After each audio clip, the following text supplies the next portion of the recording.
या श्वेत पद्मासना या ब्रह्माच्युत शंकर प्रभृति देवैः सदा वंदिता सा मां पातु सरस्वती भगवती निःशेषजाड्यापहा निःशेषजाड्यापहा।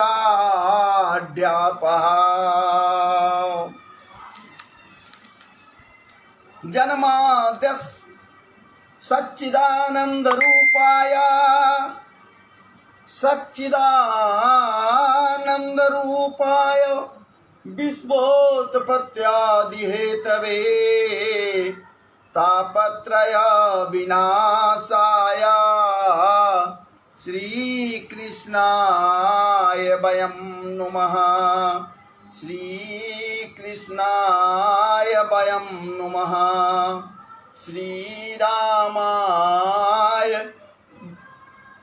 वयं नुमः। इयं प्रव्रजन्तमनुपेतमपेतकृत्यं द्वैपायनो विरहकातरया जुहाव द्वैपायनो विरहकातरया जुहाव। पुत्रेति तन्मयतया तर्वोऽभिनेदुस्तं सर्वभूतहृदयं मुनिमानतोऽस्मि यः स्वानुभावमखिल श्रुतिसारमेक मध्यात्मदीपमतितीतिर्खतां तमोन्दं संसारिणां करुणयाः पुराणगुह्यं तं व्याससूनुमुपयामि गुरुं मुनीनां। वराहपीडं नटवरवपु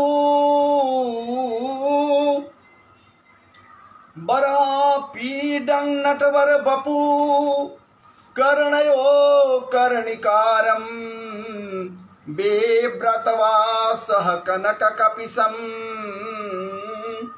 वैजयन्तीं च मालां रन्ध्राणवेणुरधरसूधया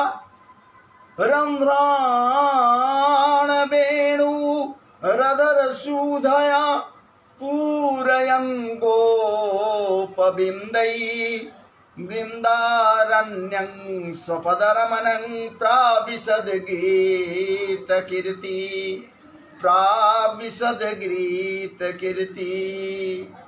अहो बकीयं स्तनकालकूटं जिघांसयापायदया प्रसाद्वि लेभे गतिं धातृचितां ततोऽन्यं कं वा दयालं शरणं व्रजेम कं वा दयालं शरणं व्रजेम।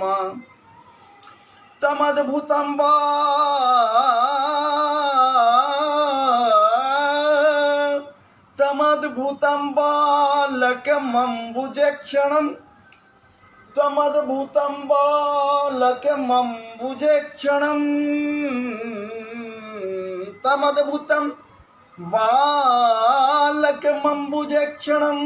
चतुर्भुजं शङ्खगदार्जुदायुधं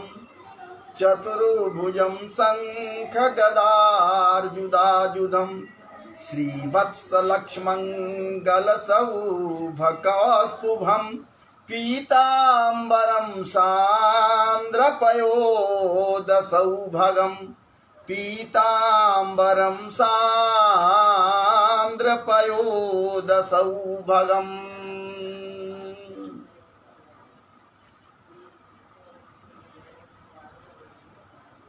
धर्मः प्रोज्झितकैतवत्र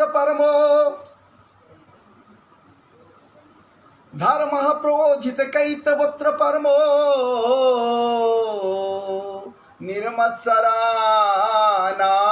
सतां वेद्यं वा वास्तवमत्र वस्तु शिवदं तापत्रयोन्मूलनम् श्रीमद्भागवते महामुनिकृते किं वा परेरीश्वर सद्यो हृदयवरोध्यते त्रिकृतिभिः शुश्रूषवेस्तक्षणात्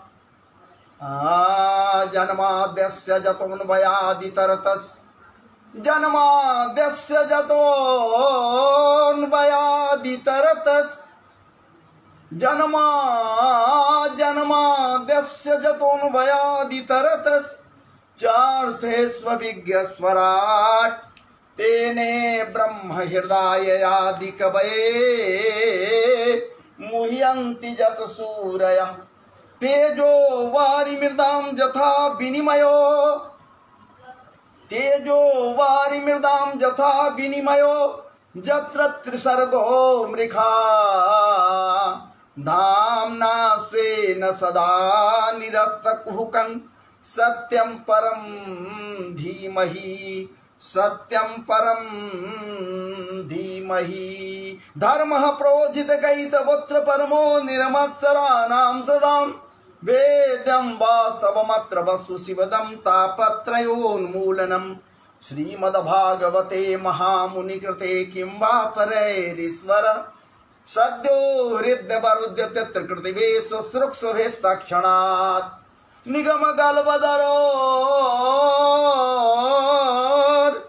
निगमगल्पधरोर् गलितं फलं शुकमुखादमृतद्रवसंयुतं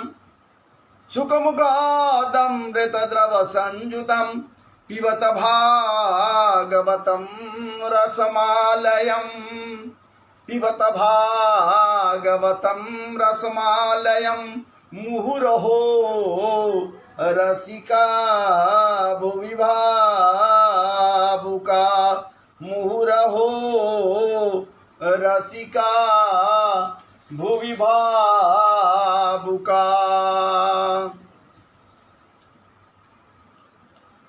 भगवान् पिता रात्रि शरदोत्फुल्लमल्लिका वीक्षरन्तु मनश्चक्रे जोगमायामुपाश्रितः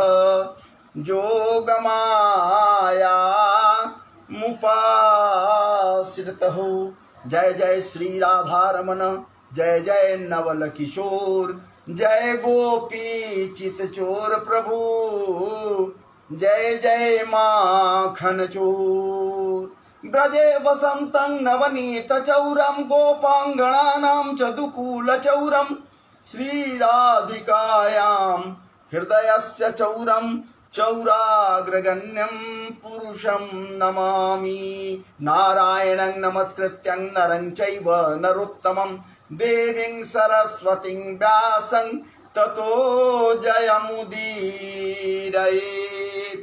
राधा मेरो स्वामिनी मैं हूँ उनके दास राधा जू मेरो स्वामिनी मैं हूँ उनके दास जन्म जन्म को दीजियो श्री वृंदावन को वास वृंदावन को वास ध्येयं सदा परिभवग्नमभीष्टदोहम् ध्येयं सदा परिभवग्नमभीष्टदोहम् तीर्थस्थपदं शिवविरञ्चिनुतं शरण्यं भृत्यार्तिहं प्रणतबालभवाब्धिपोतं वन्दे महापुरुषते चरणारविन्दं चरणारविन्दम्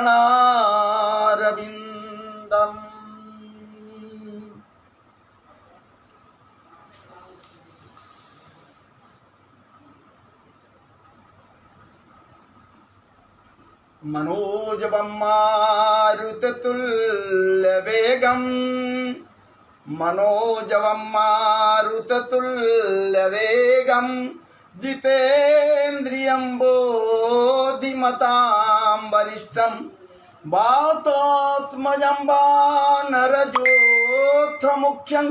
श्रीरामदूतं शरणं प्रपद्ये श्रीरामदूतं शरणं प्रपद्ये। जय जय श्री राधे, जय जय श्री राधे, जय जय श्री राधे, जय जय श्री राधे श्याम।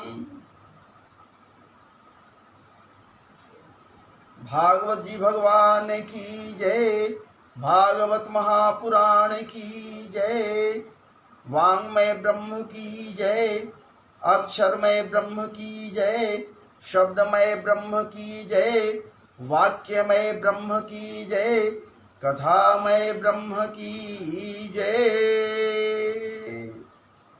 महर्षि व्यास देव की जय। परमहंस श्रद्धेय श्री सुखदेव जी महाराज की जय। परीक्षित जी महाराज की जय। शौनकादि समस्त ऋषियों की जय। श्री सूत जी महाराज की जय।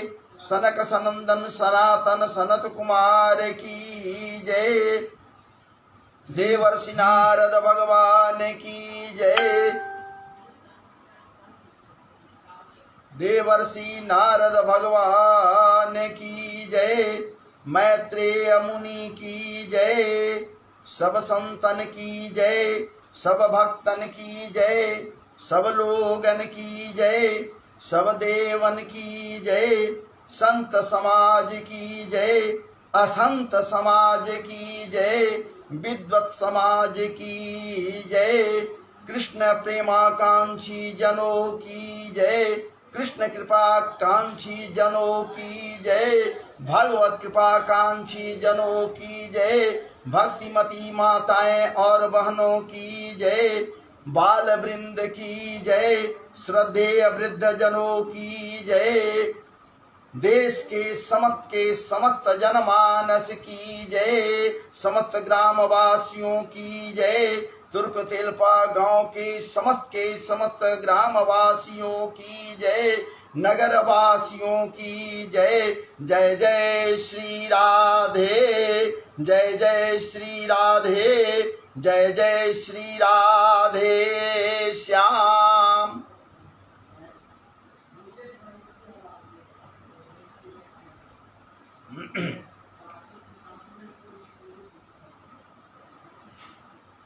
परात्पर ब्रह्म परमात्मा अखिल रसामृत सिंधुसार विग्रह मनमथनाथ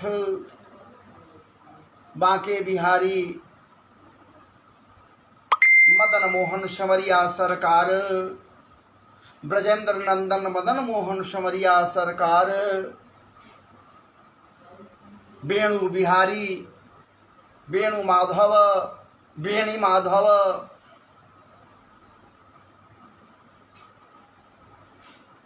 वेणु गोपाल, गिरधर गोपाल, मुरलीधर, मनमोहन, मदन मोहन, राधा स्वामी, श्री कृष्णचंद्र जी महाराज एवं वृषभानु दुलारी लालिमा लसित ठकुरानी, लालिमा लसित ठकुरानी, अति कोमलांगी, अति प्रेमांगी, भगवत कृष्ण के प्रेम में पगी, प्रेमातिरेक से ओतप्रोत राधा रानी के कृपा प्रसाद से उनके ही द्वारा परिवर्षित प्रेमातिरेक से ओतप्रोत होकर ये दास ब्रजेश्वर आपके समक्ष उपस्थित होकर अपने हृदय के कुछ भावों के साथ साथ परम पवित्र भागवत जी के आख्यान को रखने की धृष्टता कर रहा है। और आपसे अपेक्षा है, अगर जहां कहीं भी कुछ आपको लगे, आपत्ति लगे या जहां कहीं भी कुछ आपको महसूस हो हमारी कथाओं में, प्रवचन में, कथा प्रवचन में, आप एक तुच्छ दास समझकर नजरअंदाज कर देंगे, उसको ध्यान में न लाएंगे, तुच्छ समझकर। मेरे पास कुछ नहीं महाराज, ये आपका प्रेम है, ये ठाकुर जी की कृपा है। जब मैं बैठता हूं, ये अहंकार मेरा नहीं है महाराज जी, सत्य कह रहा, ये मेरा अहंकार नहीं, अहंकार से वशीभूत होकर मैं कुछ नहीं कहा। चलो भागवत जी के समक्ष बैठकर कोई अहंकार करे नहीं, ये हृदय का ही एक उद्गार है जो आपके समक्ष व्यक्त करता है।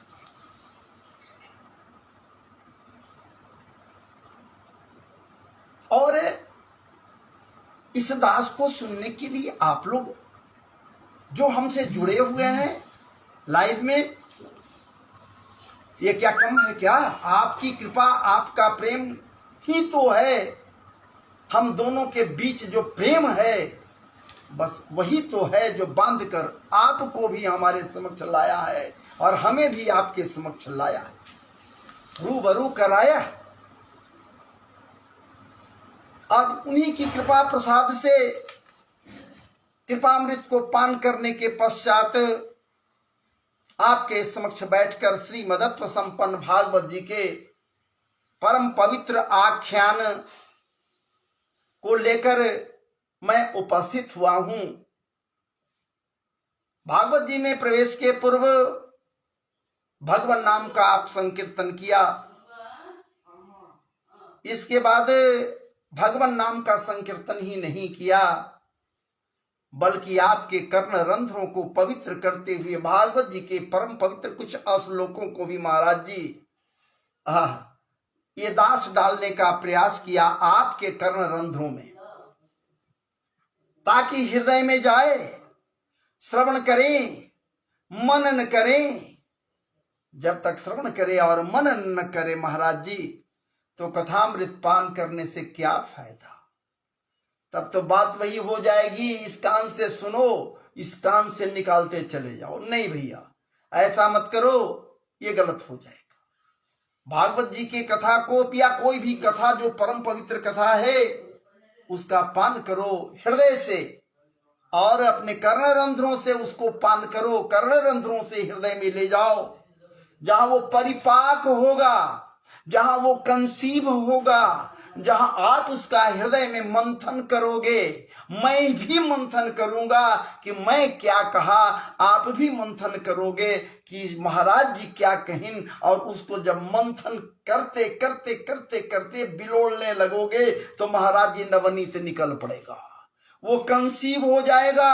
और जब कंसीव होगा तो आप उसे विकसित होगा, तो आप उसे डिलीवर कर दोगे, आप प्रकाशित कर दोगे, स्वयं परिवर्तन करने लगोगे। लेकिन तब जब आप इसका पान करोगे, जब आप इसको पाओगे, पियोगे, अखिल रसामृत सिंधु सार विग्रह, वो सिंधु है, कृपा सिंधु का वो पवित्रतम सिंधु है, उसमें से महाराज जी डूब कर खूब निचोड़ न लो, डूब कर तत्व को निकाल न लो, और निकाल कर महाराज जी एक हाथ से नहीं, दोनों हाथ से निकालो और दोनों हाथ से पान करो, चुल्लू बनाकर पान पियो, खूब पियो, खूब पियो, खूब पियो, जीवन धन्य होगा। यदि जीवन धन्य करना है तो बिना ठाकुर नाम का जीवन धन्य नहीं होगा। जब तक ठाकुर का नाम न लिया जाए, ठाकुर की कृपा न प्राप्त कर ली जाए, तब तक जीवन धन्य नहीं होगा। आज जीवन को यदि धन्य करनी है तो भगवत नाम का ही सहारा लो। मैं भी तो वही लेता हूं, सब लोग लेता है महाराज जी, बाकी लोगों पर ध्यान मत न दो। बहुत से ऐसे लोग हैं, आप कुछ करोगे लोग उंगली उठाएगा, उनको उठाने दो, उनकी उंगली है, जब उठाना चाहेंगे उठा सकते हैं। लेकिन हमारा आपका कर्तव्य बनता है कि भगवान नाम का संकीर्तन करेंगे तो करेंगे, करेंगे तो करेंगे, करेंगे तो करेंगे। जब ये धारणा अंदर में आ जावे, संकल्प आ जावे, जब भी संकल्प आ जाए, समझ लीजिए कि भीतर में आ जाए ये भावना, संकल्प से युक्त हो जाए तो समझ लीजिए कि ठाकुर जी की कृपा प्राप्त हो रही है। बिना उनके कृपा का महाराज जी कहाँ कुछ होता है जो हम और आप या कोई भी कर सकता है। इसलिए बार बार इन बातों की ओर इशारा करते हुए हम कहते भी हैं, आपने को संतों के द्वारा सुना भी है कि हम लोग असत्य में जी रहे हैं, हम लोग असत्य में जी रहे हैं। जितना असत्य दिखलाई देने वाला सब के सब कुछ असत्य है, कहीं कोई सत्य नहीं है, सब मिथ्या है, सब मिथ्या है, दिखावा है, सबका एक दिन नाश हो जाएगा। कोई ऐसा नहीं जो दिखाई दे रहा है वो रह जाएगा। अजी महाराज जी, सूर्य चंद्रमा आदि जितना व्योम आकाश जो भी दिखलाई आपको पड़ रहा है महाराज जी, कोई नहीं रहेगा। ये सब के सब नाश हो जाएंगे, ये सब के सब एक दिन समाप्त हो जाएंगे। जैसे वनाग्नि में कोई भी तिरोहित हो जाता है, तिरोहित होकर भस्मीभूत हो जाता है महाराज जी, तो वहां तो भस्म मिलता भी है, लेकिन ये ऐसा ये तिरोहित होगा, ऐसा ये भस्मीभूत होगा, ऐसा हुआ कि इसका भस्म तक पता नहीं चलेगा, कहीं कुछ नहीं चलेगा। ये मिथ्या है, झूठा है, जिसमें कोई दम नहीं है, सब मिथ्या। जीवन भी मिथ्या है, हम मिथ्या है, आप मिथ्या है, आपके परिवार मिथ्या है, आपके समाज मिथ्या है, आपके लोग आसपास का परिवेश मिथ्या है, कहीं कुछ नहीं बच गया, सब के सब मिथ्या है। जगन मिथ्या, जगन मिथ्या, ये संसार ही मिथ्या है। जो संसार है सरक रहा है, ये संसार सरकने का काम कर रहा है, सरकता जा रहा है, सरकता जा रहा है, धीरे धीरे सरक रहा है। महाराज जी, जैसे प्रातः काल उठते हो उस समय कितना बजता है, मान लिया 6 बजे उठे आप, सरकने लगा, धीरे धीरे सरकते सरकते 7 बजा, 8 बजा, 9 बजा, 10 बजा, 11 बजा, 12 बजा, फिर 1 से फिर सरकने लगा, सरकते सरकते फिर आगे सरकते जाता है, सरकते जाता है महाराज जी, और सरकते ही ये अवसान हो जाता है दिवस का अवसान हो जाता है महाराज जी, दिवस की समाप्ति हो जाती है, रात्रि का भी समाप्ति हो जाता है। तो 24 घंटे सरकते सरकते नए फिर शुरू हो जाता है। ये काल चक्र है जो चलते रहता है महाराज जी, ये संसार है, यहाँ सब सरकता है। लोग सरक गए, बड़े बड़े लोग आए, सरकते गए, सरकते गए, सरकते सरकते सब कुछ सरक गया। बड़े बड़े लोग सरक गए, हमारे दादे परदादे छरदादे अकड़दादे लकड़दादे जितने भी हम सबके थे महाराज जी, वो सरकते सरकते सरकते सरकते हम भी एक दिन सरकते सरकते हम भी सरक जाएंगे। और जब हम सब के सब सरक जाएंगे, यही तो संसार है, यही तो संसार है। और इसी को हम क्या करें कि यही सर्वोत्तम सर्वोपरि है। लेकिन रहना है भाई, जब इसी में रहना है तो कैसे नहीं हम कहेंगे कि ये खराब है, ये बुरा है। बुरा नहीं है तो सबसे ठीक है, लेकिन ये भावना लेकर यदि इसमें रहे कि ये सरकने वाला है, भयभीत नहीं होना है, लेकिन सरकना है, कहीं जाना है, कहीं भी जाना है, बड़ी अच्छे जगह पर जाना होता है महाराज जी, तो खूब सज संवर कर हम लोग जाते हैं। मंदिर में भी भगवान को दर्शन करने जाते हैं हम सब, तो खूब सजते बजते, क्रीम फुलेल की तेल की कंघी की जो भी चीज महाराज जी सजाओ बजाओ का, सुंदर सुंदर परिधानों से आच्छादित होते हैं, सुंदर सुंदर परिधान को पहनते हैं, नवीन नवीन वस्त्रों से सुसज्जित होते हैं, अपने बाल बुतरू को भी नवीन नवीन वस्त्रों से सुसज्जित करा देते हैं। अजी महाराज जी, तब हम मंदिर में जाते हैं दर्शन करने के लिए, खूब सज संवर कर हम दर्शन करने जा रहे हैं, या ठाकुर जी को दर्शन कराने जा रहे हैं कि आप मेरा दर्शन कीजिए, हम ये सज बज कर इतना हम आ गए आपके पास। वो छोड़ दीजिए, चाहे जिस हिसाब से जाइए, लेकिन सज संवर कर जाते हैं। अजी ससुराल जाना होता है महाराज जी, सबों को ससुरारी जाना होता है, तो सब लोग सज संवर कर, क्या बात है, ऐसे मूछ बना दो, ऐसे दाढ़ी बना दो, ऐसे मेरे बाल को सजा दो, इस प्रकार से क्रीम कंघी से हमको सजा दो, या सजा लेता है स्वयं के स्वयं। नाना प्रकार के इत्रों की व्यवस्था की जाती है, इत्रों का छिड़काव किया जाता है, खूब सुगंधित, खूब सुगंध से महाराज जी मात जाते हैं। हम सब के सब नथुओं में जब सुगंध पड़ता तो खुशी से झूम पड़ता, क्या बात है, खूब सुगंधित, मेरा शरीर सुगंधित है। और महाराज जी, इसी सुगंध के बीच यदि सुगंधित तो हम हैं, ऊपर से तो सुगंधित हैं, ऊपर से तो दिल मिला भीतर फाके तीन, लेकिन भीतर में पुरुष भरा हुआ है, गंदगी भरा हुआ है भीतर में। ऊपर से तो खूब सजे बजे हुए हैं, खूब सुगंधित बने हुए हैं, लेकिन उसी सुगंध के बीच यदि महाराज डकार आ जावे खट्टी तो हो गया कल्याण। उसी सुगंध के बीच में यदि गुदाम मार्ग से महाराज जी वायु का निकास निष्कासन हो गया तो हो गया सुगंध बेकार। विचार कीजिए, ऊपर का ये सफाई कैसे कर लोगे, अधर का सफाई कैसे करोगे? तो हम लोग कहीं भी जाना होता है, ससुराल जाना होता है, कहीं खूब सज समर कर जाना होता है। तो महाराज जी ये मिथ्या संसार है और इसमें भी हम लोग हैं, और हम लोग को एक दिन जाना है कहीं, इसका नाश होगा, नाश होगा, ये भी कहीं जाएगा, कहीं समा जाएगा। तो महाराज जी पवित्र बनकर कहीं जाओ ना, पवित्र बनकर समा जाओगे तो वहां का परिवेश भी पवित्र कर दोगे, और नहीं यदि वहां तुम्हारा मन पवित्र नहीं है, दिल पवित्र नहीं है, विचार पवित्र नहीं है, तो वहां का परिवेश भी पवित्र नहीं हो सकता है। उत्तम विचार लेकर बैठो ना, जिस भावना को लेकर तुम भोजन करोगे, जिस भावना को लेकर भोजन करोगे, भोजन से जो निकला हुआ मुख्य तत्व है वो भी उसी भावनाओं से समाहित हो जाएगा महाराज जी, और उसी प्रकार से वो भी तेरे साथ अहित करेगा। जिस भावना के साथ जो कर्म करो, जैसा कर्म करोगे वही तुमको या किसी को भी प्राप्त होता है। अब देखिए ना, अब यहां क्या बात है, महाभारत काल की बात अगर ली जाए, ठाकुर जी स्वयं कह दीन है, भागवत गीता में, श्रीमद् भगवत गीता में कहीन है, जदा जदा हि धर्मस्य ग्लानिर्भवति भारत अभ्युत्थानम धर्मस्य तदात्मानं सृजाम्यहम् परित्राणाय साधूनां विनाशाय च दुष्कृतां धर्म संस्थापनार्थाय संभवामि। ये जुगों जुगों से, कोई आज नया नहीं है कि हम आ गए हैं, जुगों जुगों से जब धर्म का ह्रास होता है करता हूं, अवतरित होता हूं, पुनः अवतरित होता हूं, अवतार ग्रहण करता हूं। ये ठाकुर जी कहीं, ताकि दोबारा धर्म की स्थापना हो। और यहां तो महाराज जी महाभारत काल की बात को अगर ली जाए, भयंकर युद्ध, हमारे मनमोहन समरिया सरकार भरपूर कोशिश किए हैं महाराज जी कि युद्ध नहीं हो, युद्ध टल जावे,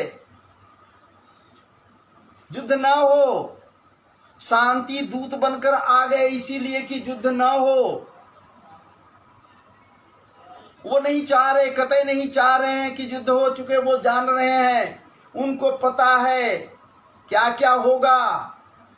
अगर नहीं पता होता महाराज जी तो रण के पूर्व ही, युद्ध के पूर्व ही दुर्योधन को विराट रूप जब दिखलाई है हस्तिनापुर में, तो दिनकर जी के अनुसार या देख महाभारत कारण, उनको नहीं जानकारी होती, उनको ज्ञात नहीं होता कि क्या होना है या क्या होगा, तो ऐसे कैसे कहते कि यह देख महाभारत कारण मृतकों से पटी हुई भू है, पहचान कहाँ इसमें तू है, दिखला दीन पहले ही।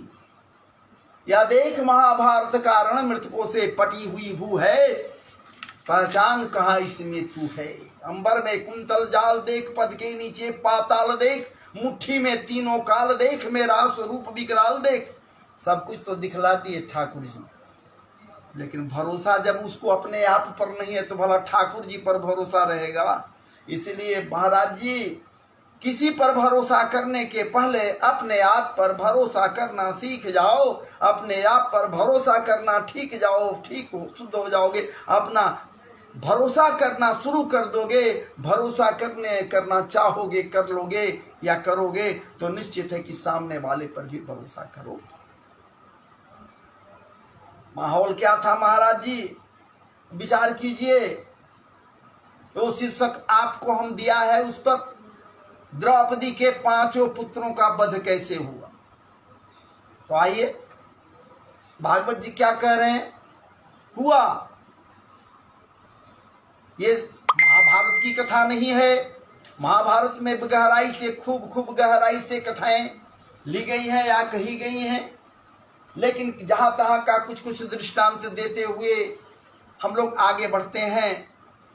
तो विचार कीजिए, सबसे बड़ी बात है कि ये जो होना है वो होकर रहता है। चूंकि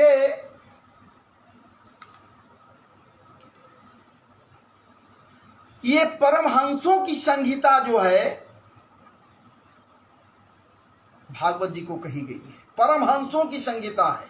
ये सामान्य जनों की संहिता नहीं है। सामान्य जन इसमें प्रवेश ही नहीं कर सकते। आप प्रवेश करना चाहेंगे तो डुबकी चुके लगाने की आदत नहीं है तो प्रवेश करेंगे कैसे महाराज जी।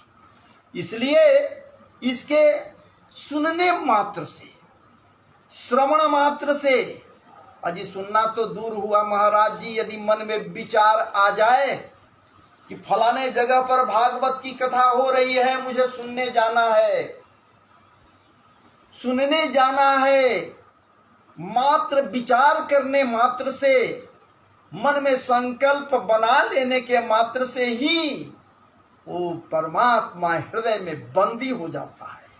वो ठाकुर कृष्ण कन्हैया हृदय में बंदी हो जाता है सिर्फ ये विचार कर लेने मात्र से कि हमें सुनने के लिए फलाने जगह पर जाना है। तो प्रेममयी भक्ति हो जाती है कृष्ण के प्रति। व्यास जी भी कहीं न है महाराज जी मंगलाचरण में, धर्म प्रोजित कैतवुत्र परमो निर्मत्सराणाम सताम वेद्यम वास्तवमत्र वस्तु शिवदम तापत्रयोन्मूलनम। श्रीमद्भागवते महामुनि कृते किंबा परैरीश्वर सद्यो हृदय वरुद्य तेत्र कृति भी सुसुख सुभिस तक्षणा। तत्क्षण सुनने नहीं गया है, अभी सुनने नहीं गया है। अभी उसे पता हुआ है कि फलाने जगह पर कथा हो रहा है, सुनने नहीं गया है, लेकिन मन में एक भावनाएं जगी कि हमें सुनने जाना है, भागवत की कथा हम सुनेंगे। ये विचार मन में आने मात्र से ही वो कन्हैया जी टेढ़ो टांग वाला बाल गोपाल, लेकिन अखिल रसामृत सिंधु सारे विग्रह हृदय में आकर महाराज जी बंदी हो जाता है, बैठ जाता है, बंदी हो जाता है। इसलिए अनर्थोपशमं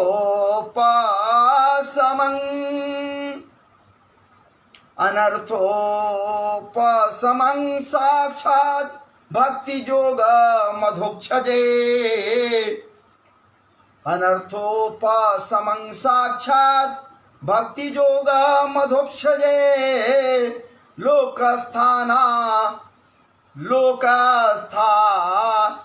लोकस्या जानतो विद्वांस चक्रे स्वात संहिताम। चक्रे सात्वत संहिताम जस्यांग वै श्रूयमाणायां कृष्णे परम पुरुखे भक्तिरुत्पद्यते पुंसः शोकमोह भयापहा। शोकमोह भया। इसलिए इसके श्रवण मात्र से भगवान कृष्ण के प्रति उनके श्री चरणों में महाराज जी स्थान भी प्राप्त हो जाता है, उनसे लगाव भी बढ़ जाती है, लगन लग जाती है। और जब उनके प्रति लगन किसी को भी लग जाए तो क्या बात है, बाकी क्या चाहिए उसको, लगन लगे, वो नहीं मिले, यदि मिल गए, वो प्राप्त कर लिया यार, तो अहंकारी बन जाएंगे महाराज जी। तब तो वृताचार्य बार बार काम कहते हैं महाराज जी वृताचार्य जी के विषय में, वो साफ कह रहे हैं कि ननाक पृष्ठम न चपार विष्टम न सार्वभौमम न रसाधिपत्यम न जोग सिद्धिर न पुनर्भवम्बा समंजसत्वा विरहय कांक्षे। मैं कुछ नहीं चाहिए, आपका विरह रहे मेरे पास, आपके विरह में मैं जलता रहूं। ननाक पृष्ठम न चपारमिष्टम न सार्वभौमम, कुछ नहीं चाहिए, न स्वर्ग चाहिए, न बैकुंठ लोक चाहिए, न स्वर्गाधिपति हमें बननी है, न पृथ्वी पति हमको बनना है। प्रभु मुझे कुछ मत चाहिए, मुझे कुछ मत बना दो, न नाक पृष्ठम न च पारमिष्टम न सार्वभौमम, मैं सार्वभौम भी नहीं बनना है हमको, न रसाधिपत्यम, न मैं रसपति ही बनना चाहता हूं, न रसाधिपत्यम न जोग सिद्धम, मैं भयंग महाराज जी पहुंचा सिद्ध साधक जोगी भी मुझे नहीं बनना है, मुझे किसी प्रकार की साधना की सिद्धि मुझे नहीं चाहिए। न जोग सिद्धर न पुनर्भवम वा समंजसत्वा विरही आकांक्षी, बस आपके विरह में आपको पाने की चाहत सिर्फ हमको प्राप्त होता रहे, स्मृति बनी रहे महाराज जी। कैसे? अजात पक्षाइव मातरम खगा, अजात पक्षाइव मातरम खगा, अस्तन्यम यथावत सतरा क्षुधार्ता, प्रियं प्रियेव व्युषितं विषन्ना, मनोरविन्दाक्षदृदेक्षते त्वाम। महाराज जी बस बस, अजात पक्षाइव मातरम खगा, हे ठाकुर जी, जैसे तुरंत अंडे से बाहर आए पक्षी का वो बच्चा, पंख नहीं है अभी, फड़फड़ाता है, चे चे करना जानता है। महाराज जी भूख प्यास से व्याकुल, भूख से व्याकुल है। माता जाती है दाना चुनने के लिए, अभी आई नहीं, यहाँ चे चे करते हुए इंतजार कर रहा है वो पक्षी का छोटा सा नाजुक सा नवोड़ा सा बालक बच्चा। ये पक्षी शावक इंतजार कर रहा है और वो चूक कर दाने को लेकर आती है पक्षी, और जब अपने चोंचले को उसके मुख के पास ले जाती है तो चे चे करते हुए महाराज जी लपक लेती है अपने अंदर में भूख को मिटाने के लिए। बस वही चाहत बनकर अजात पक्ष इममातरम खगा, अस्तन्यम यथावत सतरा क्षुधार्ता। है ठाकुर जी इतना ही नहीं, जैसे भूख से व्याकुल गाय के बच्चे को जब खूंटे से खोल दिया जाता है तो जैसे अस्तन्यम यथावत सतरा क्षुधार्ता, क्षुधा से पीड़ित वो बच्चा स्तन में जाकर झोंका मारकर स्तन को मुख में लेकर महाराज जी पान करने लगे, दुग्ध पान करते। अस्तन्यम यथावत सतरा क्षुधार्ता, अब प्रियम प्रिय व विस्तम विषन्ना, अब बहुत दिनों से परदेश गए हुए जिस पत्नी के प्रिय पति एकाएक पहुंचते हैं, आ जाते हैं, अकस्मात इंतजार में है और लपक कर दौड़ती, एक डेग नहीं लगाती दरवाजे पर पहुंचने में, लपक कर लिपट जाती, प्रेम से पागल हो जाती, विवल हो जाती, प्रेम में पग जाती, नेत्रों से अश्रुपात होने लगता। अस्तन्यम यथावत सतरा क्षुधार्ता, प्रियम प्रिय व विस्तम विषन्ना, मनोरविंदाक्षते दृढ़ता। आसान बात नहीं महाराज जी, बस उसी प्रकार की भावनाएं बनी रहे। ठाकुर हमको मिलो मत, हमको वैसा मत मिलो, अगर मिल गए तो फिर आपके या आपसे विलग होंगे, जब हम होने लगेंगे, आप हमसे विलग होने लगोगे तब बहुत दुख होगा, बहुत दुख होगा, इतना दुख होगा कि उस दुख को हम बर्दाश्त नहीं कर सकते हैं ठाकुर जी।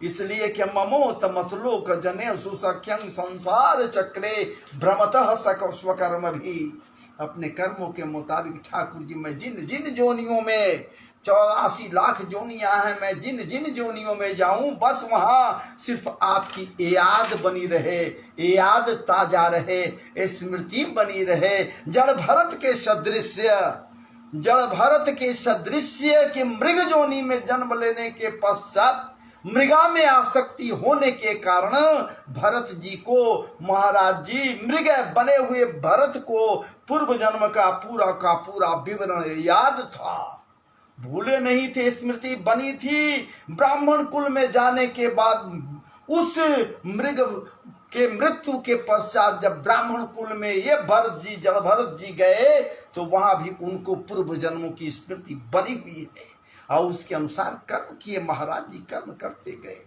बस वही स्मृति बनी रहे, आपसे लगाव मेरा लगा रहे, लगन लगी रहे। हे ठाकुर जी आप मुझे मत मिलो, आप मिल गए तो अहंकारी हो जाऊंगा।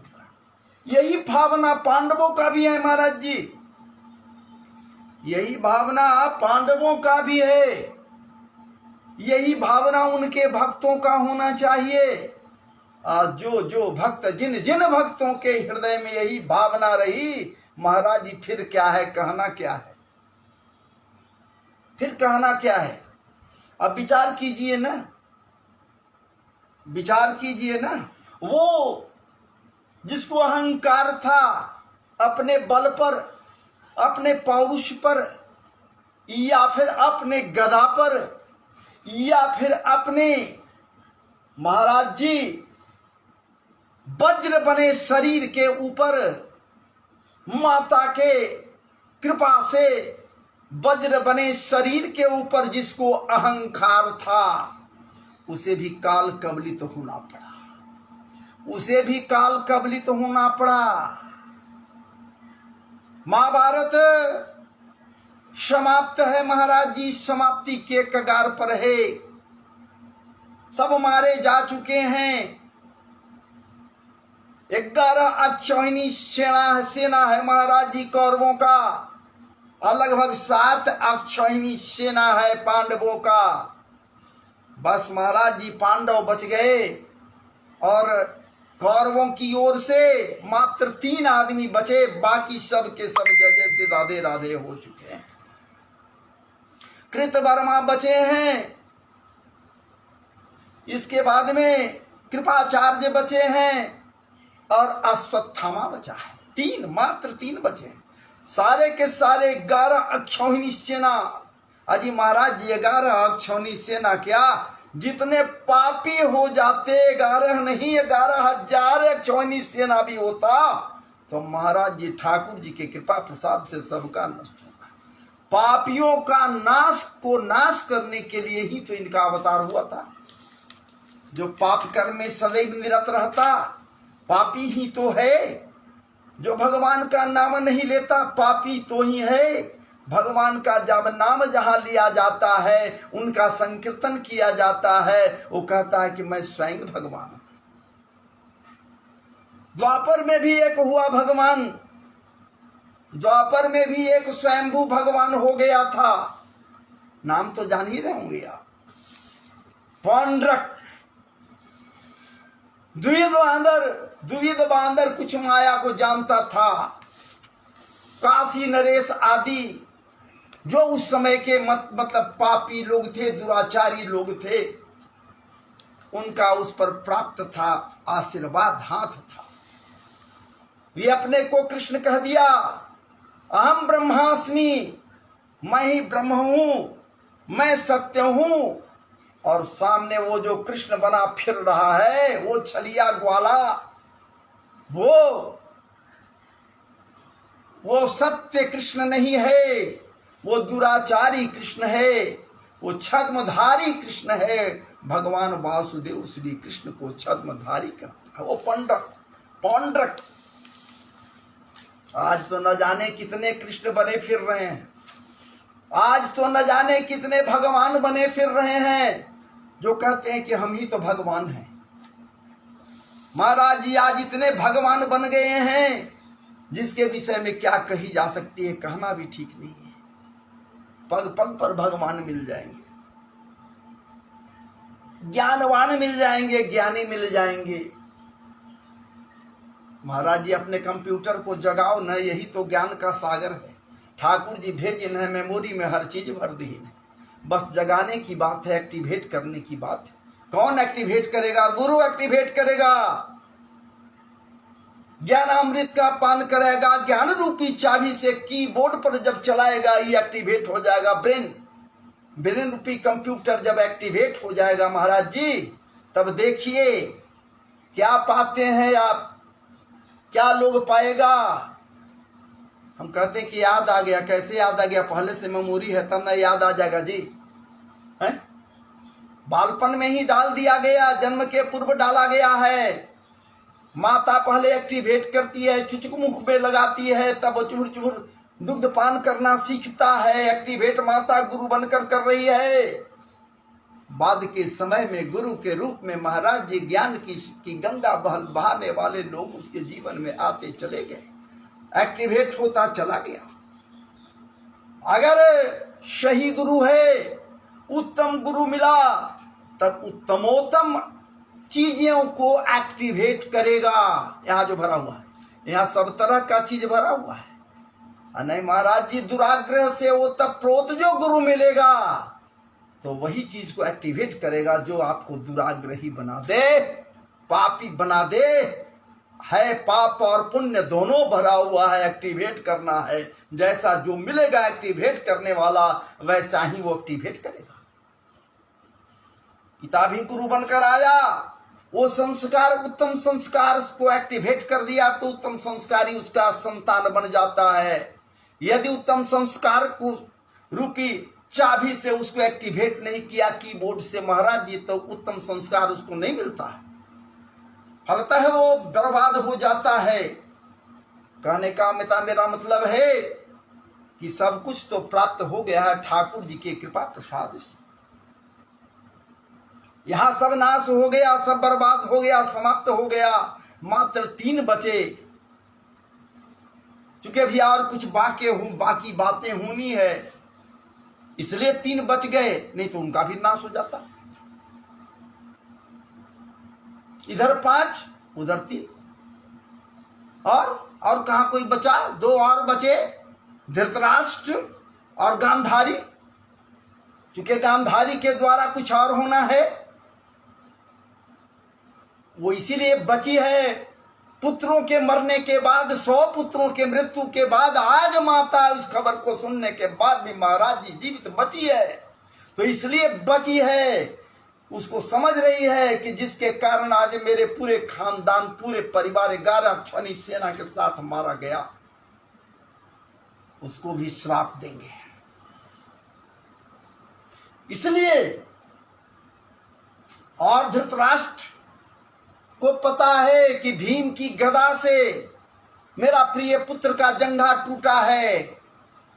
उसके मन में विचार आया हुआ है महाराज जी कि जब मेरे सामने वो आ जाएगा तो मैं उसे गले लगाने के बहाने पकड़कर हृदय से लगाऊंगा और जकड़कर उसको दबा दूंगा, वो चूर चूर हो जाएगा।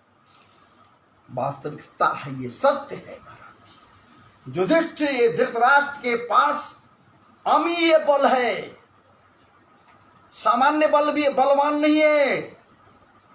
धृतराष्ट्र की भुजाओं में बल ही बल है। महाराज जी वज्र को भी चकनाचूर करने का ताकत वो रखता है। नेत्र से अंधा भले है। महाराज जी पुत्र मोह में भले ही वो पग कर पूरा बर्बाद कर दिया, इसका मतलब ये नहीं कि बुद्धि उसके पास नहीं है, बुद्धिहीन है, नहीं, ऐसी बात नहीं। पुत्र 100 पुत्रों के मृत्यु के पश्चात भी आज भी जिंदा है, इसलिए इसी कामना से कि अपना बदला मैं लूंगा।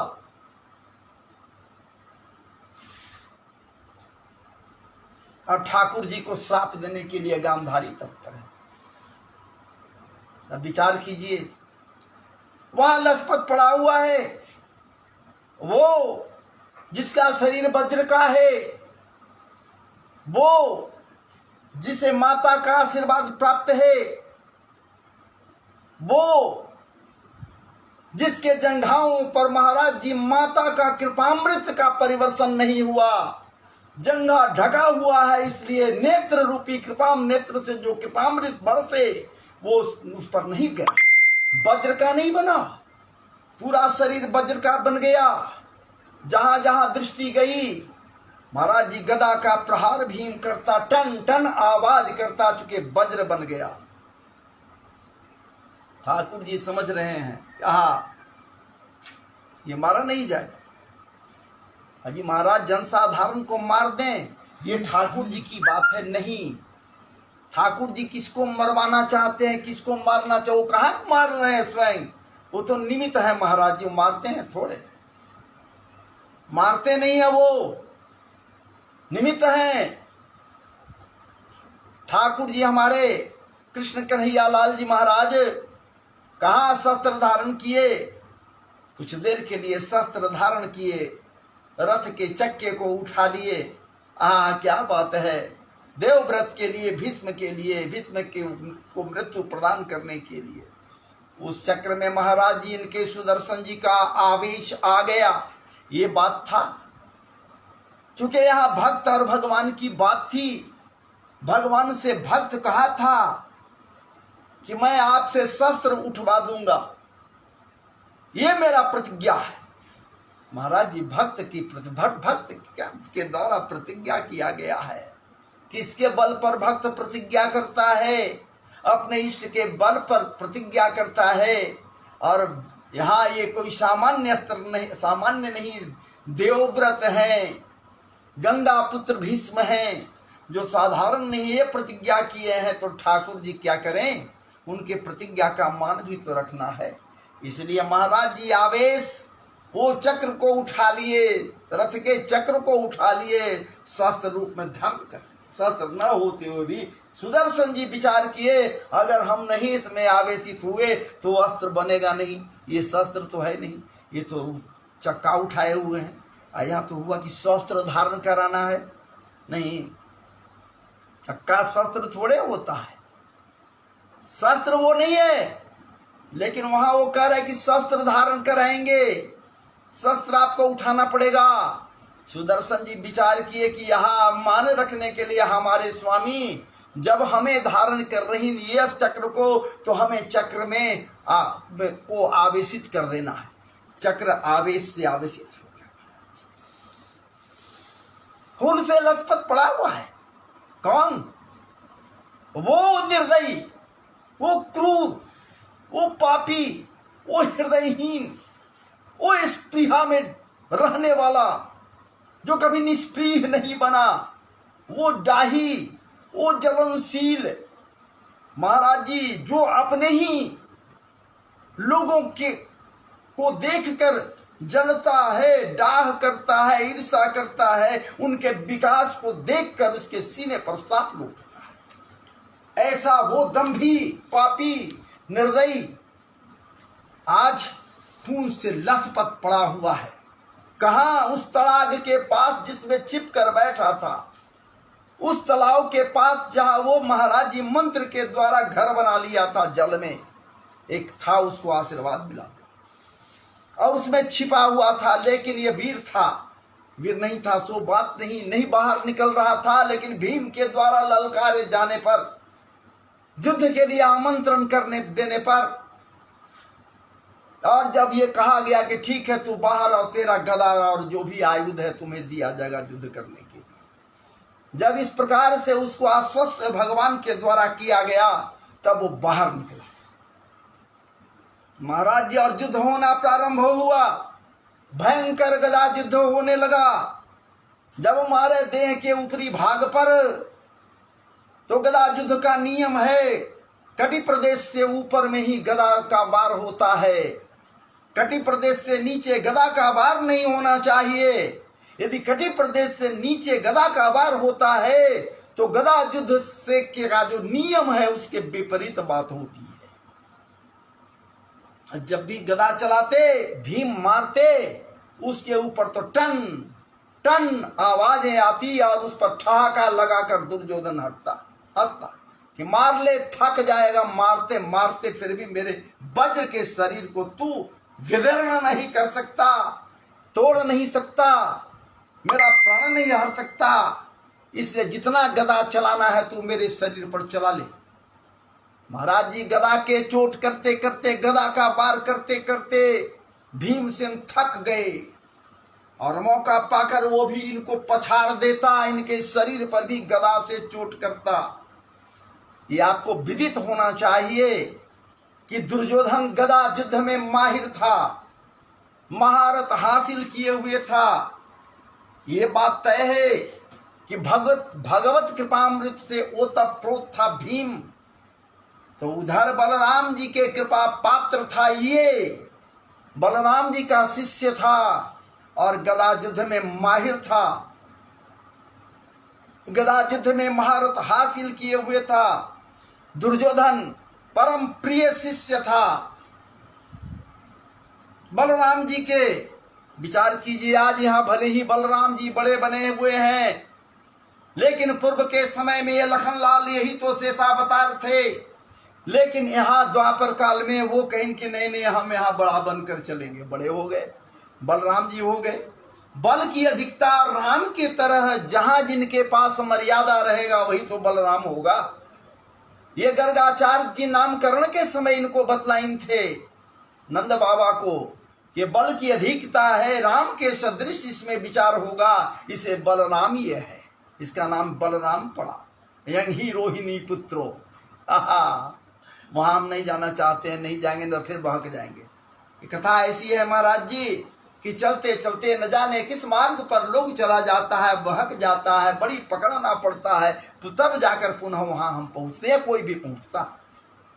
रसमयी कथा है, रसमयी कथा है, पुराण की कथा है। पुरा अपि नवम इति पुराणम, कभी पुराना नहीं हो सकता, चाहे जितनी बार एक कथा को सुनो, कभी पुराना नहीं हो सकता महाराज जी, कभी नहीं पुराना।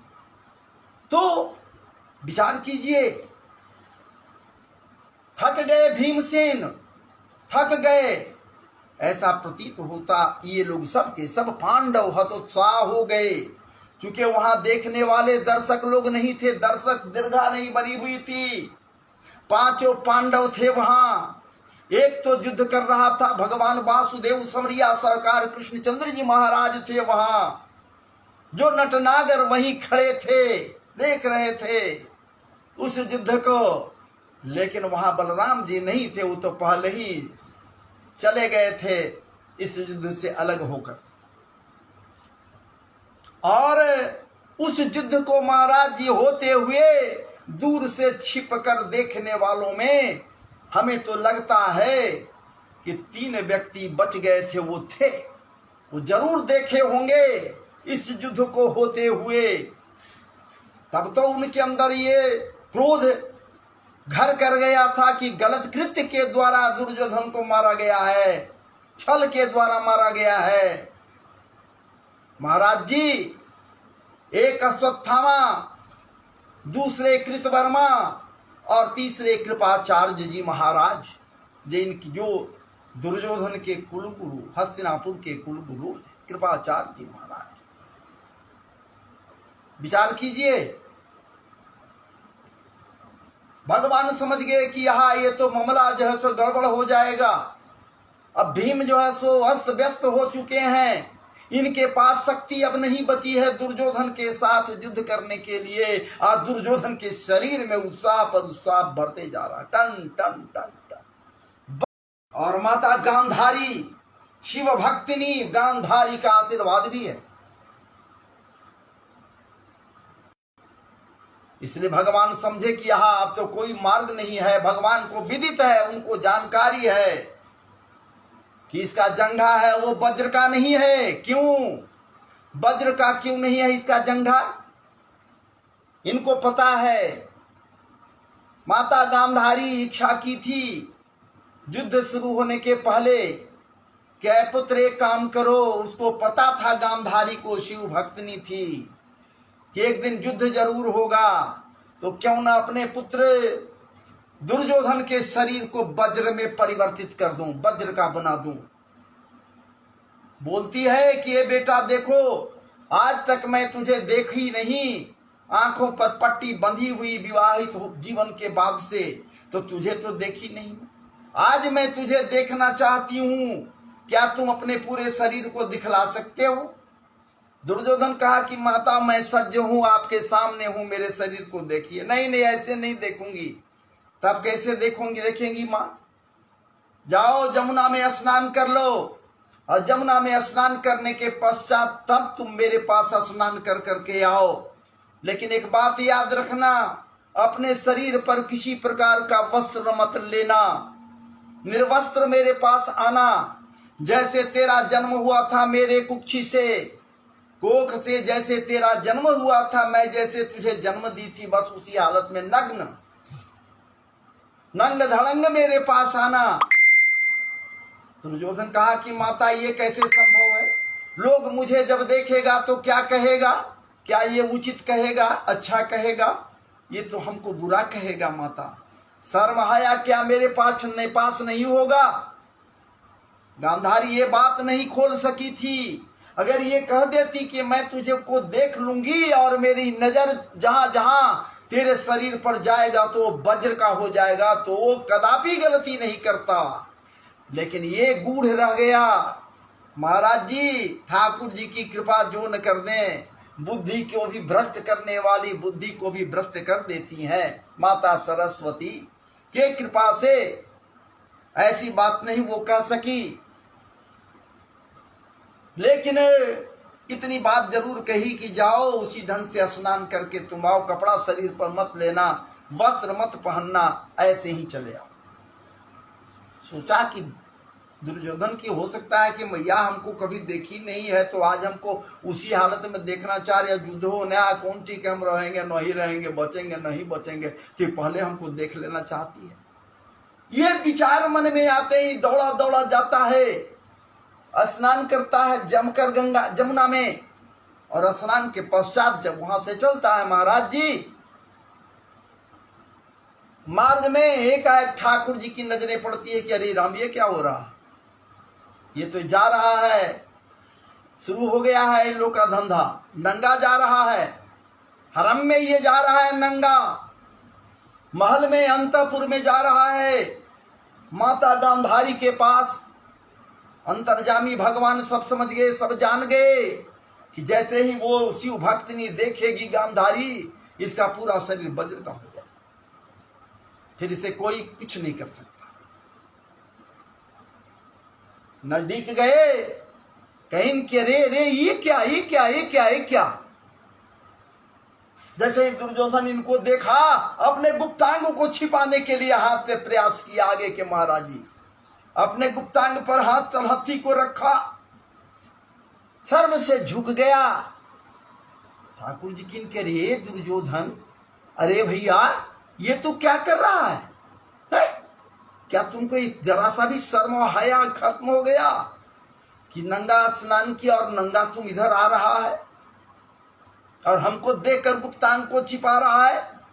कितना देर तक गुप्तांग को छुपाएगा? अरे अजीब हालत है भाई। अगर इस दशा में तुम्हारे महल की कोई दासी तुझे देख लेगी तब तेरा क्या हो जाएगा? कहां तू रहेगा? अगर कोई रानियां देख लेगी, पटरानियां देख लेगी, या फिर तेरे यहां कोई दरबारी जो है वो देख लेगा, इस दशा में तुमको तेरी प्रतिष्ठा कहां रह जाएगी? ये क्या किया, क्यों ऐसा कर रहा है जी? छी छी छी छी। बस ठाकुर जी का काम हो गया। ठाकुर जी विशेष कुछ कहने वाले थे नहीं, बदनामी अपने ऊपर क्यों लेते कि बाहर ठाकुर जी रोकलीन थे। कह दिए इस बात को, जना दिन, और कहकर वहां से अंतर ध्यान चल दिए। ये विचार करने लगा, दुर्योधन विचार कर रहा है कि बात तो आज बहुत ठीक कर रहा है, नटवर है तो नटवर, इसके बात पर क्या विश्वास किया जा सकता है। लेकिन जो बोला भी, ये तो विश्वसनीय बात बोल रहा है, कोई भी देखकर हमारे ऊपर कमेंट कर सकता है, उंगली उठा सकता है, फिर हमारी प्रतिष्ठा रह क्या जाएगी? हस्तिनापुर के युवराज की प्रतिष्ठा क्या रह जाएगी? बस ये विचार कर महाराज जी गए, आगे बढ़े। देखिन कि एक बड़े बड़े पत्ते वाला वृक्ष है, पलाश का हो या केले का हो, जो भी हो, पत्ते को तोड़ लिए और पत्ता से महाराज जी अपने पूरे जंघा को ढक दिए, भली भांति से जंघा को ढक कर बांध दिए। जंघा को, गुप्तांग को, या पूरे पूरे कटि प्रदेश के नीचे के भाग को महाराज जी ये पूरी तरह से तन्मयता के साथ छिपा लिए और चलते बने।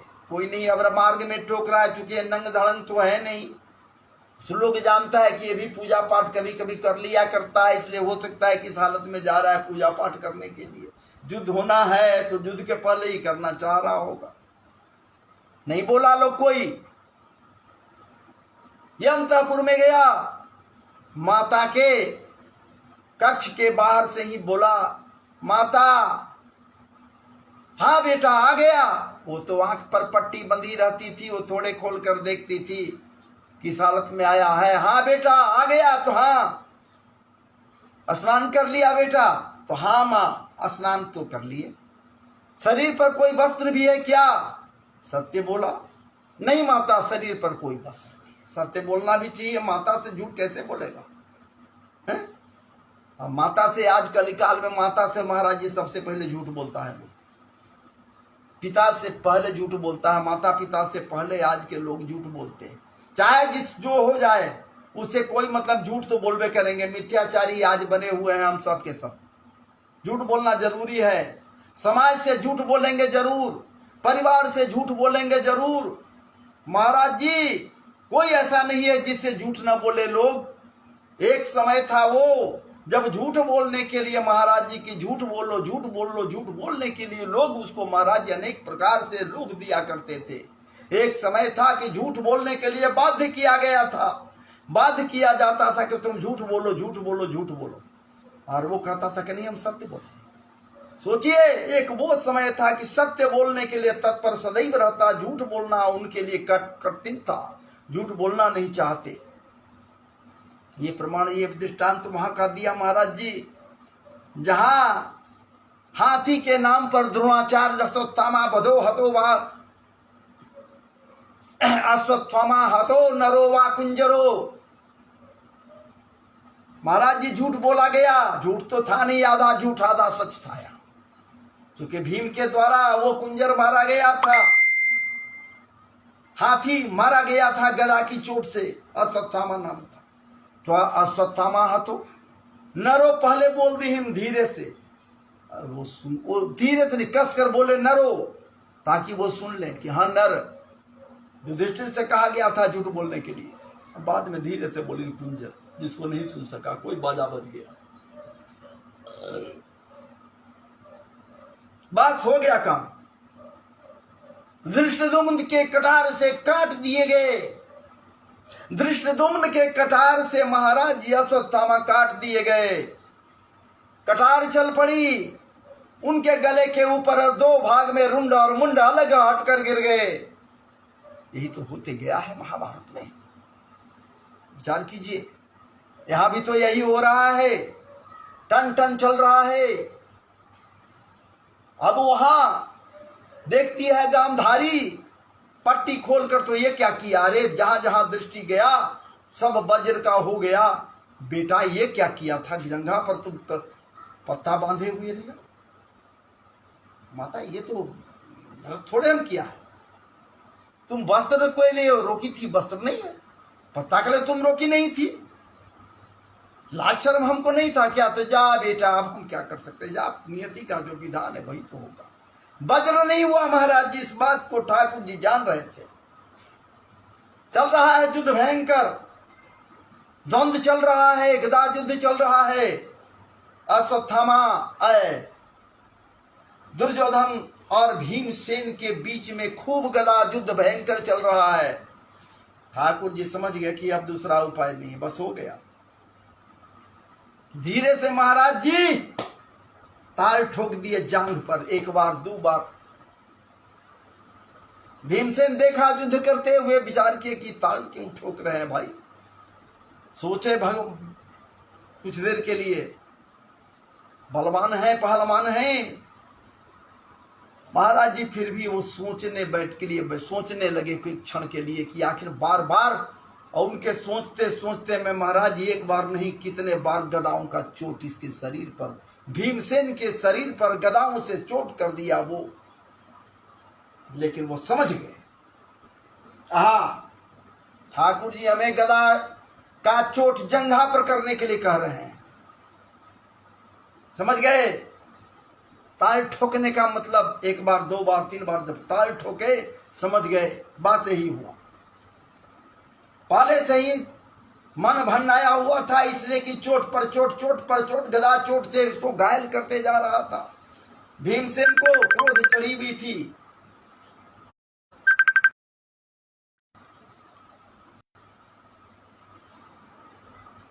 लाइव हम हैं, अब फिर भी लोग विक्षेप डालने से पीछे नहीं हटता।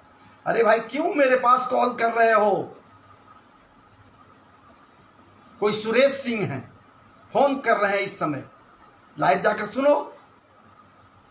देखिए विक्षेप हो गया, धारा बदल जाता है। ऐसा लगता है जैसे प्राण निकल जाएगा। फोन करने वाले बेशर्मी का चादर ओढ़े हुए हैं लोग। यही सब असुर है। राक्षस कोई दूसरा थोड़े होता है, राक्षस तो यही है, जो असुर है, जो विघ्न डालता है, विक्षेप डालता है।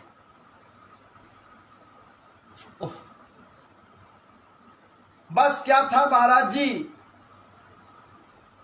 गदा का चोट किया जंघा पर, पहला चोट किया बस धराशायी हो गया भीम, ये दुर्योधन। दूसरा चोट किया, लूलुहान होकर गिर पड़ा। चूंकि जंघा जो था वो कोमल रह गया था, वज्र का नहीं हुआ था, गिर गया। अब क्या था, लेकिन प्राणांत नहीं हुआ। प्राणांत तो हो जाता, प्राण भी ले लेता भीम। उसी दरम्यान में पहुंच जाते हैं बलराम जी। कहते कि ये क्या किया जी, अब बलराम जी आ गए तो कोई आताताई कैसे हो सकता है।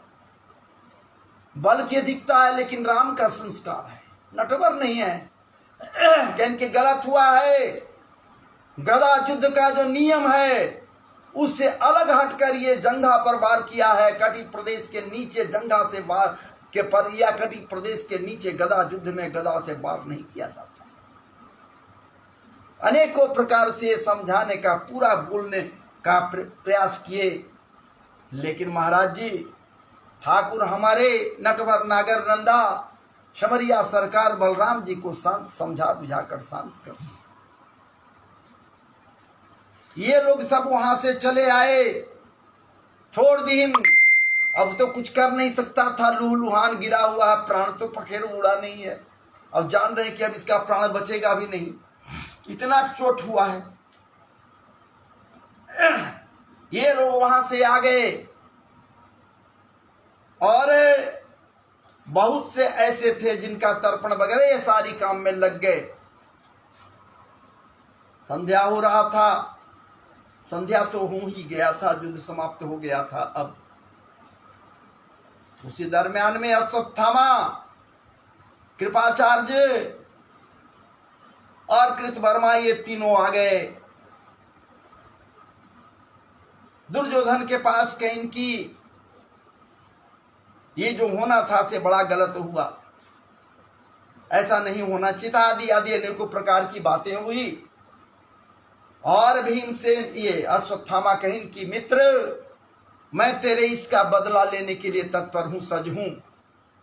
हमें सेनापति नहीं बनाया आज तक, हमें यदि सेनापति तू बना दिया होता पहले भी तो जो आज युद्ध का दृश्य है ये बदल जाता। लेकिन तू हमको सेनापति नहीं बनाया, चलो आज तो कम से कम अब सेनापति बना दो, हमारी लालसा है कि सेनापति बनूं। दुर्योधन कहा कि भैया कहां सेना और कहां तू सेनापति बनेगा, न सेना है, सारे सेना मारे गए, 11 अक्षौहिणी सेना मारे गए, अब किस सेना का सेनापति तुझे बना दूं। मैं तो अब जा रहा हूं, तो क्या तुम नहीं चाहते ये बर्बाद हो पांडव लोग? तो हाँ, मैं चाहता हूं कि ये बर्बाद हो जाए लोग। अगर इनका पांचों का सिर मेरे पास कोई लाकर दे दे तो फिर कहना ही क्या है, मैं प्रसन्न हो जाऊं। तो ठीक है, यही होगा, हमें सेनापति बनाओ। दुर्योधन कहा कि ठीक है, 2 सेना तुम्हारे साथ हैं, कृतवर्मा और कृपाचार्य 2 बच गए हैं, अभी मेरा प्राण शेष है, तो जा, तुझे शेष हम बना रहे। रक्त से महाराज तिलक किया, सेनापति बना दिया अश्वत्थामा को। कहते हैं अश्वत्थामा अमर था, गुरुपुत्र अश्वत्थामा अमर था। महाराज जी दूध पान नहीं करता था, बाल्यावस्था में दूध नसीब नहीं होता था, दूध इसे मिलता नहीं था। दूध के लिए जब जिद करता, ये अश्वत्थामा बालपन में, तो इसकी माता जो थी, अश्वत्थामा की जो माता थी महाराज जी कृपी, ये क्या करती थी, वो कृपाचार्य की बहन थी। कृपी क्या करती थी? पै के बदले चावल का धोवन पीता है। ये अश्वत्थामा उस बाल्यकाल में दूध के बदले में चावल का माड़ या चावल धोने के बाद जो उजला हो जाता था वही पान करता था। दूध कह कर देती थी, दूध समझ कर पी जाता। मचलता था, मित्रों को दूधपान करते देखता वो बालक अश्वत्थामा जाकर माँ के आंचल को पकड़ कर कहता है, मैया मुझे दूध चाहिए, मुझे दूध दे, दूध दे, दूध दे। भला ये गरीब कृपी क्या दे? अश्वत्थामा के पिता द्रोणाचार्य कहीं कुछ करते नहीं थे, कोई कार्य नहीं था। तो महाराज जी पै के बदले चावल का धोवन पीता है। वो देती थी चावल का धोवन, जिसे पीकर अश्वत्थामा महाबली बना, अमर हो गया। अश्वत्थामा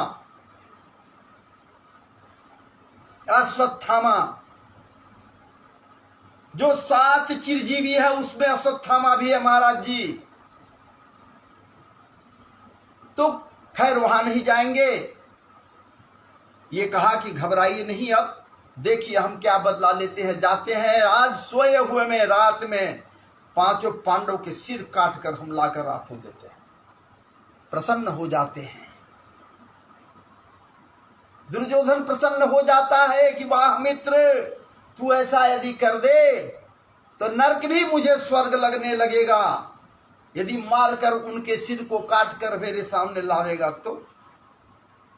तीनों चल दिए वहां से, रात्रि का इंतजार किए। ठाकुर जी सब समझ रहे थे, अंतर्जामी हैं हमारे वो कन्हैया जी। क्या बात है।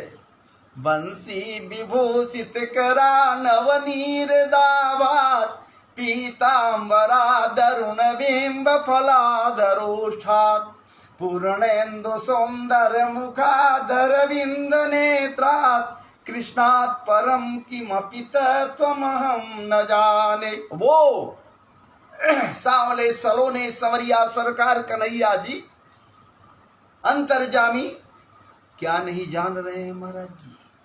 मन की बातों को जानने वाले वो कन्हैया जी महाराज जी, मन के विकारों को समझने वाले कन्हैया जी, हृदय के विकारों को भी नाश करने वाले वो संवरिया सरकार, वो जिनके नाम को लेकर अपने हृदय में उस नाम को अवस्थित कराया जाए तो हृदय में समूल हृदय के अंदर के विकार का नाश हो जाता है, विशुद्ध हो जाता है उनके नाम मात्र से। जग का कल्याण हो जाता, मनुष्यों का कल्याण हो जाता, किसका कल्याण नहीं हुआ? बहुत से लोग कहते कि मेरा कल्याण नहीं हुआ, मेरा कल्याण नहीं हुआ, मेरा कल्याण नहीं हुआ। अरे भैया, तू कल्याण की कामना किया? तू तो गेंडा और तबीज लटका कर इधर से उधर घूमता रहा, इस पाखंडी उस पाखंडी, उस पाखंडी उस पाखंडियों के चक्कर में लगा रहा, उपाय में लगा रहा, उनके आश्रय में गया। ठाकुर कहता है ना, मैं उद्योग से नहीं मिलता, मैं प्रयोग से नहीं मिलता, मैं किसी के प्रभाव से नहीं मिलता, किसी के अंदर जो विद्वता है उससे नहीं मिलता। यदि महाराज मुझे पाना है तो हमसे प्रेम कर। प्रेम की प्रगाढ़ता जिसके अंदर है उसे मैं सहज रूप से मिल जाता हूं, सामान्य नहीं है। उनके गुणानुवाद कोई करे तो गुणानुवाद करते करते नहीं थकेगा महाराज जी। उनके गुणों की प्रशंसा की जाए या उनके गुणों के विषय में कही जाए तो साक्षात शेषनाग तो पीछे रह जाएंगे महाराज जी। हम और आप क्या कर सकते हैं उस ठाकुर के गुणों की बात? क्या है वो? वो ठाकुर क्या है? कैसा गुण है उसमें? जो जिघांसा के नियत से आई है, मारने के नियत से आई है पूतना। विचार कीजिए, सोचिए। ऐ मेरे मित्रों, ऐ प्रिय श्रोताओं, ऐ प्रिय श्रोताओं, जरा आप विचार करो, सोचो कि वो आए हैं मारने के लिए किनको? बालक कृष्ण को वध करने के लिए आई है। बालक हाथनी पूतना है, बाल रक्त का पान करती है वो पूतना, और वो आई है महाराज जी। ठाकुर जी जान रहे हैं, समझ रहे हैं, फिर भी क्या किए, उत्तमोत्तम गति दे दिए, धातृचिताम ततुन्यम, धात्री की गति दे दिए। जो कभी अपने माताओं को गति दिए होंगे वो ठाकुर, बस वही गति तो पूतना को भी दे दिए महाराज जी, सामान्य बात थोड़े। अहो बकीयं स्तनकालकूटं जिघांसयापायदयप्यसाध्वी लेभे गतिं धा त्रुचितां ततोन्यं कं वा दयालं शरणं ब्रजेम।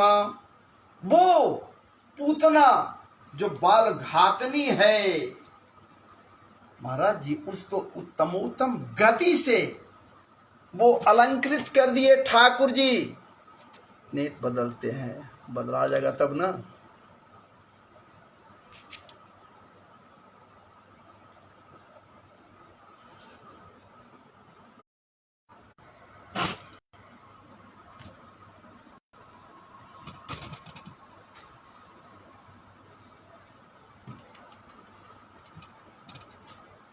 तो महाराज जी, अहो बकीयं स्तनकालकूटं जिघांसयापायदयप्य साध्वी लेभे गतिं धातृचितां ततोन्यं कं वा दयालं शरणं ब्रजेम। वो ठाकुर कितना सहृदय है, आहा, कितना दयार्द्र उसका हृदय है कि जो उसका अहित करने के लिए आने वाली पूतना को भी महाराज जी धातृचिता, महाराज जी वो मारता है तो चोट की आवाज नहीं होती, उसका जो चोट पड़ता है उसकी आवाज नहीं होती है, दिखलाई नहीं पड़ता, आवाज नहीं होती है। उसी प्रकार से जब कृपामृत का परिवर्तन करता है तो दिखलाई नहीं पड़ेगा, बस उसके प्रति ललक जाग जाए, भीतर में लालसा हो जाए, उसके गुणानुवाद करने की चाहत बढ़ जाए हृदय में, तो समझ लेना उसके ये पता है ठाकुर जी को अंतर्यामी है। अहम ब्रह्मास्मि ये कहते हैं, अहम ब्रह्मास्मि। विचार कीजिए, सब कुछ इनको विदित है। इसलिए पांचों पांडवों को महाराज जी ये आराम करने के निमित्त ये उन लोगों से कहे कि चलो आज बाहर स्वच्छ खिले आसमान के नीचे कुछ दूर तक भ्रमण करते हुए विचरण करेंगे उन्मुक्त वातावरण में। चूंकि आज तक तो इतने दिनों से गदाओं की चोट का जो आवाज हो रहा था, खड़गों की झंकार की आवाज हो रही थी, महाराज जी गदा के से गदा टकरा रहे थे, भाले से भाले टकरा रहे थे, रथी से रथी भिड़ा था, हाथियों से हाथी, हाथियों की चिग्गाड़, घोड़ों की घिनहिनाहट, हिनहिनाहट, दहाड़, महाराज जी से हम लोग सब कंपित होते रहते थे। अनेकों प्रकार के बाणों के महाराज जी गर्जना से हम सब कंपित हुआ करते थे, बाण के संधान से। तो चलिए आज शांत है वातावरण, इसलिए हम सब चले, मैं भी चलता हूं, थोड़ा घूम टहल लिया जाए। रात्रि के समय पांचों पांडवों को लेकर ये भगवान भागवन ठाकुर जी कहीं बाहर निकल गए हैं। शिविर सुना है, शिविर में मात्र द्रौपदी भी नहीं है महाराज जी, अपने कक्ष में है द्रौपदी। द्रौपदी है भी तो माता का जो कक्ष है वहां है, कक्ष सुना है, बाकी सब तो है ही है, अपने अपने कक्ष में है। यहाँ भी सिपाही जितने हैं सब के सब आज आराम से सो रहे हैं, सैनिक सब सोए हुए हैं, प्रहरी सब सोए हुए हैं कि अब तो युद्ध समाप्त हो गया, अब डर भय किस बात के लिए, कोई तत्पर तैयार नहीं बैठा है महाराज जी। और द्रौपदी के पांचों पुत्र जिनके विषय में बहुत से संतों के द्वारा कही गई है या कहा जाता है कि वो बालक है, नहीं महाराज जी, वो तो महारथी थे, वो सब महारथी थे। द्रौपदी के पांचों पुत्र, पांचों पतियों से महाराज जी युधिष्ठिर के सदृश से पुत्र था, भीम से भीम के सदृश पुत्र था, अर्जुन से अर्जुन के सदृश पुत्र था, नकुल से नकुल के सदृश पुत्र था और सहदेव से सहदेव के सदृश पुत्र था। पांचों के अलग अलग एक एक पुत्र द्रौपदी से थे और सब सोए हुए निर्भेद हैं। रात्रि के नीरव वातावरण है, शांत वातावरण है, कहीं कोई कुछ नहीं हो, आवाज है।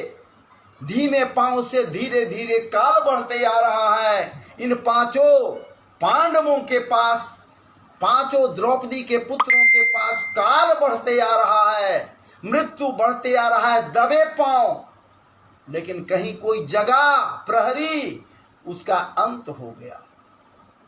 ये दोनों कृपाचार्य और कृतवर्मा, ये दोनों मिलकर कटनी काटने लगे, काट दिए। एक नहीं, जितने आए सबको काटते चले गए, मार दिए महाराज, काट दिए, सब मारे गए। जितने आए सबको मार दिए, सब समाप्त कर दिए, तीनों कृतवर्मा, ये तीन दोनों मिलकर। और अश्वत्थामा गया भीतर कक्ष में, जिसमें द्रौपदी के 5 पुत्र सोए थे निर्भेद। उनमें पांचों को महाराज जी धीरे धीरे कर करके सब पांचों का मुंडी काट दिया। मुंडी मस्तक को काट दिया, काट कर मस्तक को बांध लिया एक कपड़े में, चादर में, अब बांध कर वहां से चल दिया। वो तो उतना ही काम के लिए गया था कि पांचों पांडवों को मैं मार दिया। प्रसन्न मुद्रा में था, अंधेरी रात में देख नहीं सका कि ये कौन कौन है या कौन नहीं है। बांध लिया और बांध कर वहां से चलते बने। जब चल दिया वहां से महाराज जी, तीनों के तीनों आ गए दुर्योधन के पास। दुर्योधन कहा कि आ गए मित्र। हाँ मित्र, देखो पांचों पांडव का सिर मैं लाया।